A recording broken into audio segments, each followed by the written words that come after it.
Hello, everybody. I'm a practicing therapist and a doctoral student of psychology. Today, I wanted to go over the aspect that makes men intimidating. I'm not saying intimidation is a bad thing. It can work in your favor. We're just talking about one aspect that is a common aspect that typically is common with those who might be perceived a little intimidating. That quality is actually honesty, and it comes across kind of direct.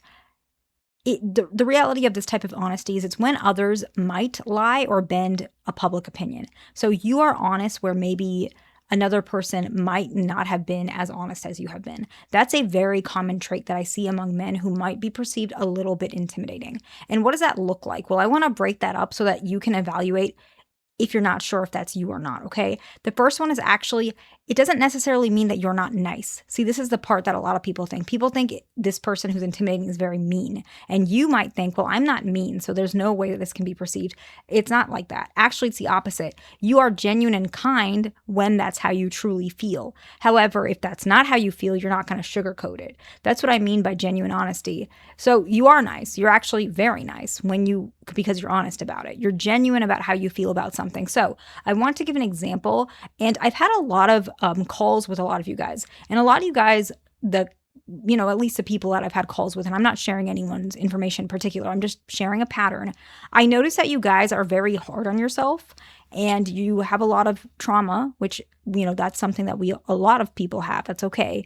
But a lot of times you guys have these narrations that come from simply trying to put yourself down. And this is a perfect example. You will say, well, I'm not intimidating, because you might associate intimidation with attraction, which it is, right? And you might say, I'm not intimidating because I'm very nice. But that's not the same thing. You being genuine can be very nice. But the example I want to give is something that I might see a lot, okay? Just an example. Let's say we have a man and a woman, okay? And perhaps she's not the best cook. It happens, right? And she tried her best, which we give credit where credit is due, right? But it doesn't taste that good. And so you are eating it, or this man is eating the food, and he might say something like, I can appreciate that you tried. And he's honest about this. I can appreciate you tried. To be completely honest, I don't really like it, but I still will eat it. Let's say he's being kind and honest. I still will eat it. I want to be honest with you. I don't like it that much. I really don't want you to feel bad. I'm not knocking you for being a bad cook. It could be me, but I'm just telling you how I feel. He's not saying, oh my God, this is so bad, this is disgusting. Or he's not lying and saying, wow, this is the best thing I've ever eaten. He's treading lightly where he needs to, of course, depending on your personality. This is an example, but he's still saying, I'm going to be honest, I don't like this, right? She might not take it well, or she might take it well because she appreciates him. But the reality is, he was not being unkind there. In fact, I would argue he was being very kind. Maybe my example sounded too kind. I don't know. But he definitely was honest. And isn't that a form of kindness? I think it is. And so that's an example that I think a lot of people miss, but it is quite true about honesty and being intimidating. If you're interested in more exclusive content from me, I post 5 minimum exclusive videos a month in our group, and we do other things as well. So if you are interested in joining, that is pinned in the comments. The next one is that you own up to your mistakes, but you don't let them take over or weigh you down. Okay. You accept them, you work on it, and you move on. Why is this intimidating? Because a person who doesn't do this, they will feel a little jealous and intimidated that you're able to take it so easily. A lot of people who don't change or own up to their mistakes, it's because they actually inwardly will beat themselves up over it, for lack of better words. And you don't do that, so you're able to change and become a better person. That means you're able to be better for better opportunities, be better for higher quality partners, and you're able to have a more higher quality life, a better sense of well-being. And a lot of people, majority of the reason why so many people can be unhappy or unsatisfied is because their perspective of their quality of life is less than their perception of what they want it to be. And so if you have a quality of life that they wish they had because you're able to own up to your mistakes, which is part of increasing that quality of life, in actuality, you will be intimidating. You'll be someone that maybe a woman might think, oh, I can't meet his standard. I don't know how to do that. He's not going to think I'm good enough. Maybe some career opportunities, it might be intimidating. It's very similar to if somebody is, I mean, think about it from this perspective. If you're hiring somebody to be your administrative person, so let's say you're hiring an administrative person, right? And that administrative person has more qualifications than you do.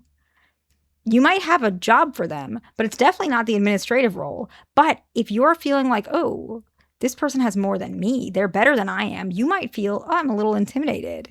Maybe you will still offer them a better position, but you will still have a feeling that you notice they're overqualified. And that is exactly why people might feel like that. If you are owning up to your mistakes, you can come across overqualified to a lot of people in the dating pool. The next one is you expect things from other people, whether it be change or certain treatment. Okay. Remember, we had mentioned just like less than a couple seconds ago, you own up to your mistakes, but that means you also hold people to that standard as well. You expect things from other people. You expect women to show up. You expect them to change. You expect them to take accountability. You expect your friends to take accountability. You expect your employees to take accountability. You expect your boss to take accountability because that's what you do for yourself. This is intimidating because a lot of people don't do this. I'm just being honest with you. The next one is you're honest when something is not working with someone. This doesn't mean you won't compromise. It doesn't even mean you're leaving right away, but you definitely are having that conversation that you want adjustment, that you want change, you want to explore the situation further about what needs to be done. Maybe you're dating this girl and for the first couple dates, you liked it and then something bothered you. I had a patient, I'm not going to give the full example, or I think it was a consultation call with one of you guys. I'm not giving the example, I'm changing it, okay? But it's very similar to something like we bought food and we shared he bought some food. They're sharing like a bread basket or something. And he noticed that she kept the basket closer, way closer to her. So he had to very much reach over. Example, okay? But this is things I've seen in my calls. And that is something where he feels like, oh, to me, that makes me feel like she's a little selfish, right? She keeps the basket like to herself and it's almost as if it's just for her, even though it's a shared bread basket. And that immediately made him feel like, okay, this is something I want to explore in the sense, do I want to be with this person? Is she a selfish person? Might have a conversation about it. Hey, I noticed this. I don't know if he might not even say that specific thing, or he might call it out and say, I noticed that this is something that we have a different perspective of. I'm a very generous guy. I like to give, but I also don't want to be a person where I'm always giving. What is your perspective on this? I noticed this. Do you have an explanation for this? What's your perspective on this? He's honest when something's not working. I feel like we're very different people. Can you elaborate? Right? And then he's able to make a decision. The next one is he'll speak up when somebody crosses a boundary, even when the other person might be upset, because he's not really looking for an outcome. He's just looking for himself to be seen and understood, not from a way where he needs other people's validation, even though he can understand that validation is powerful in certain times. But that's not really the main issue. He's just saying, hey, this was crossed and I don't want it to happen again. And I want you to be aware of that because it might be a mistake or maybe it wasn't your fault. But if I don't say it, you won't know. So that's why I'm saying it. He's able to clarify. And the last one is that this person is open and honest when they like someone and also when you don't. So if you mention, I don't really like this girl, I'm not interested. Or you might say, I actually feel like this friendship is something more.